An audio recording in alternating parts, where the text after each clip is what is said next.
Hello everybody. So in this video I'm going to talk a little bit about a poem by author Adrienne Rich, and her dates are 1929, so she was born in 1929 and died in 2012.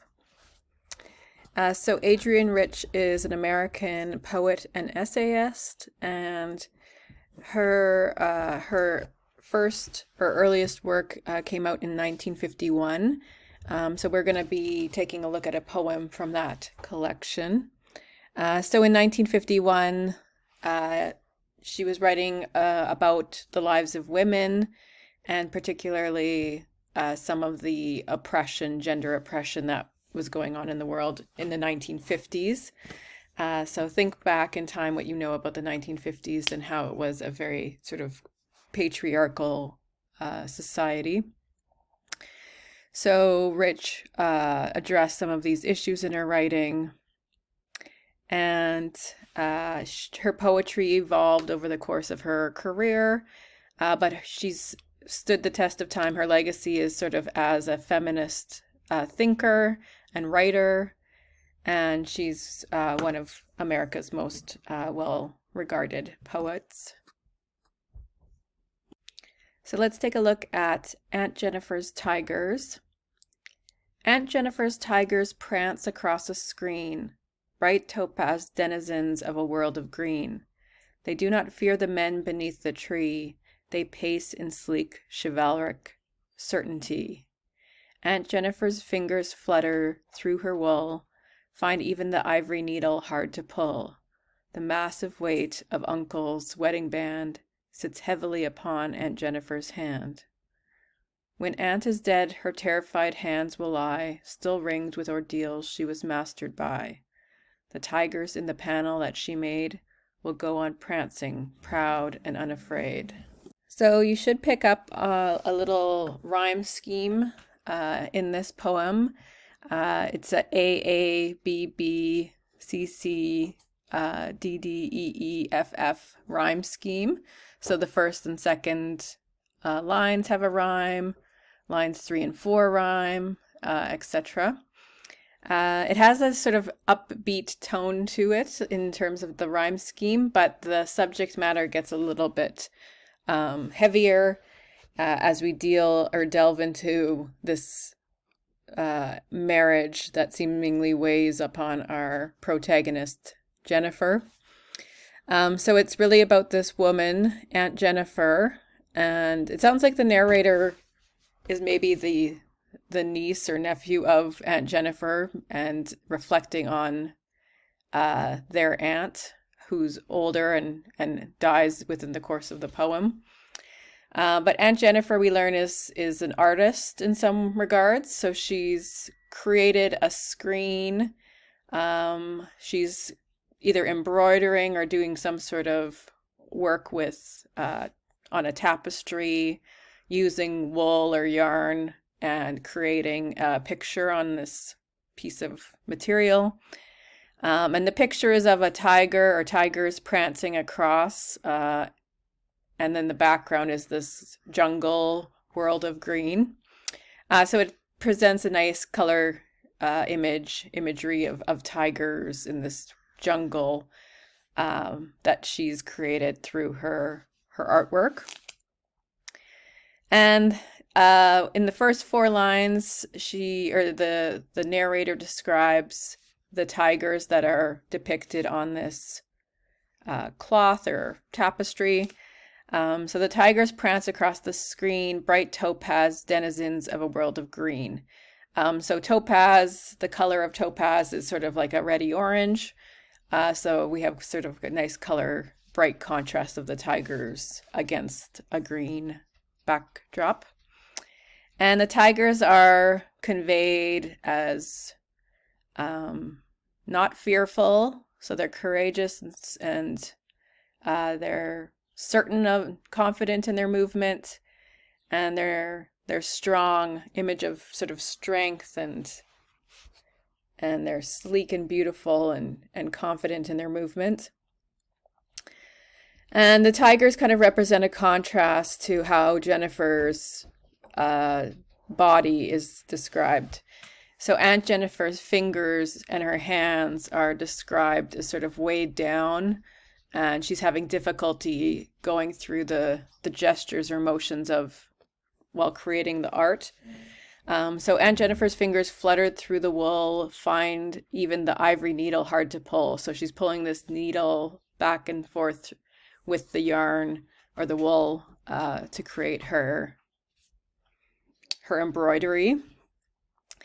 And she's finding a difficulty to pull the needle through the cloth because of, one, the weight of the wedding band on her finger. So she feels weighed down heavily by this wedding ring. So wedding band, wedding ring, it's basically the same thing. And there's a bit of an exaggeration to the massive weight. You would think that, a wedding ring doesn't weigh that much and it wouldn't really affect, how heavy your hands would be as you're doing embroidery, but she feels a massive weight of the wedding band. So that is leading us to analyze sort of that this weight of this wedding band symbolizes more than just the physical weight of the metal on her finger. It's more of a burden, a metaphorical burden, not just a literal one. And then the last 4 lines describe what happens when Aunt Jennifer dies. So when Aunt Jennifer is dead, her terrified hands will lie still ringed with ordeals she was mastered by. Interesting lines there. And then again, we can read into that. So when Aunt is dead, her terrified hands will lie still ringed with ordeals she was mastered by. So it's not usual to describe hands as being terrified. So I think the word terrified there is an important one, important example of diction that we can kind of read into. And her hands will still be ringed with ordeals. So the wedding ring now is associated with an ordeal that she was mastered by. So this seems to be saying that, in death, she's weighed down still by the marriage that she was in. And it doesn't sound like a very happy, supportive marriage. It seems like a very patriarchal marriage where uncle, whoever he is, her husband, was largely the one in control and in power, and she felt mastered by him. Or by the ordeals of their marriage. She felt, either terrified or overpowered and didn't have a lot of freedom. It didn't sound like there was a lot of joy or freedom in her life. And yet in her death, the final 2 lines say, even after she's died, the tigers in her panel, the embroidery that she's created, they will live on, they will go on prancing, proud and unafraid.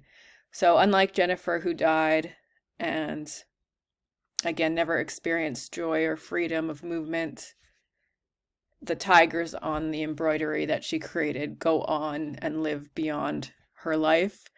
So this does tell us, it does sort of speak to the immortality of art, that, even when we die, the artistic endeavors that we create will live on beyond us, whether that's a painting, whether that's, a book or a poem, whatever you create has the potential to live on long past, your lifetime. And it can create, a long immortality to your spirit and thoughts. So she goes on to live, or her spirit, I guess, remains part of the image of the tigers prancing, proud and unafraid. So there is a little bit of, I guess, a bittersweet ending in the sense that, her artwork, her celebration of beauty and freedom, and the prancing, strong tigers, those will live on even though she herself has died and has lived under oppression. So there is a little bit of a contrast there. The poem, I would say, does have a sort of tragic tone to it. It is kind of sad in the fact that, Jennifer's life ends, and we get a sense that she was, she spent maybe her married life quite fearful and oppressed by her husband in a kind of patriarchal marriage.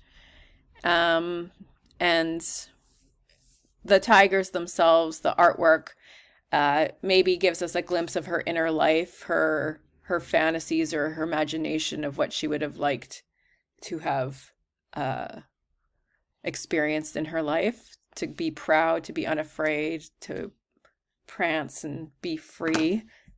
So the tigers maybe represent a little bit of her imagination trying to escape the oppression that she was living under.